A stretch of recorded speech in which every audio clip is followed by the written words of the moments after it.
Are you in a new leadership role and you're interested in some tips and tricks to accelerate your success? If so, then like and follow along. Hi, I'm Joanne. I've spent the last 30 years at a Fortune 50 company with progressively larger and larger roles. And the last 25 years or so, I've been a manager. I'm recently retired, and it's given me a lot of time to reflect on a bunch of the things that I learned. I wish there had been a platform out there like this when I was jumping into the last job that I was in at that company, because I had a lot to learn. I'm particularly interested in women in leadership and believe that we need far, far more women in senior leadership. So I'm hoping that I reach the ladies that are out there. The new role that I went into was a huge job change and increase in responsibilities.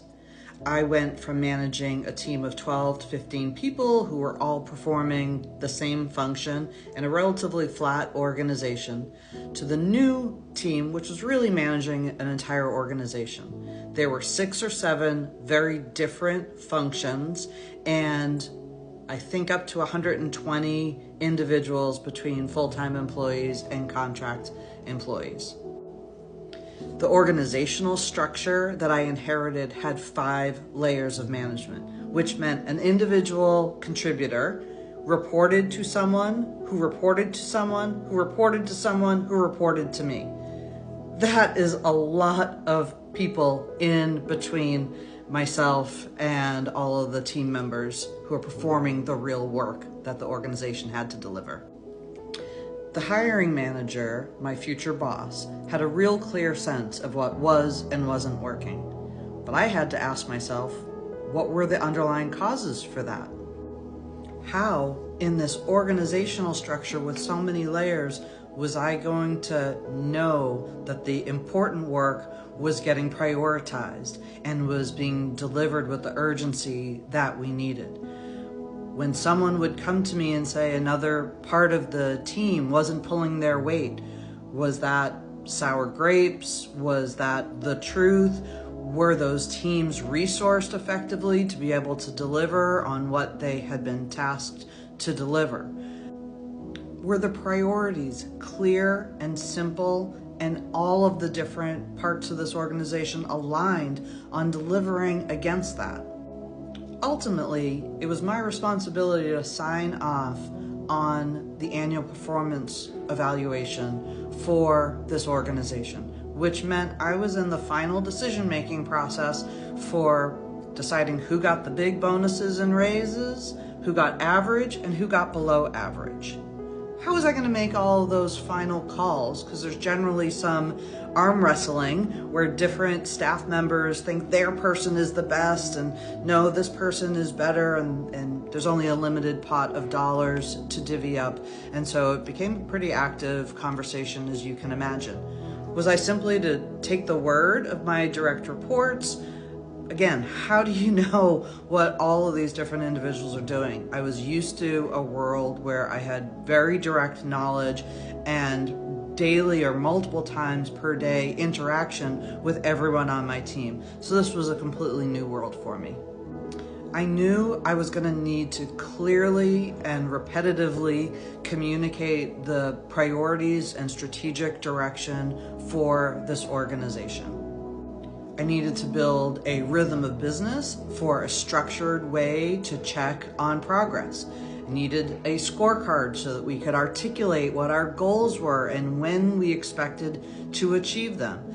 And one of the biggest pieces, and one piece that I'm super proud of, was the need to build a people plan. Took a long time, but that's one of the things that I am most proud of, is the people plan we ultimately built.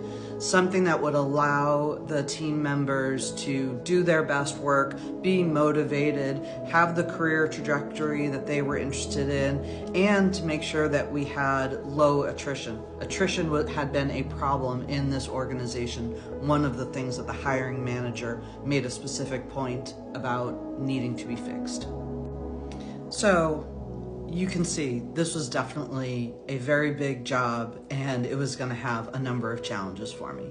So I reached out to my network and asked some folks for advice, and one of the pieces of advice that I got and followed, and I want to give to those of you here, is to read the book The First 90 Days.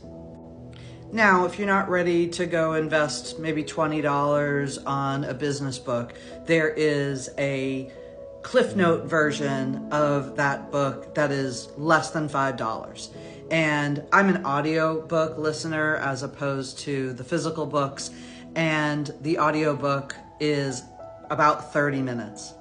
I wanted to actually refresh my memory about the content of that book before recording this video. So I just went out for a walk and listened to it. Again, it's about 30 minutes, and it was a great reminder of how important the questions and suggestions that the book outlines is for a new manager, but actually for every manager leader. I now think that I should have been listening to it every single year.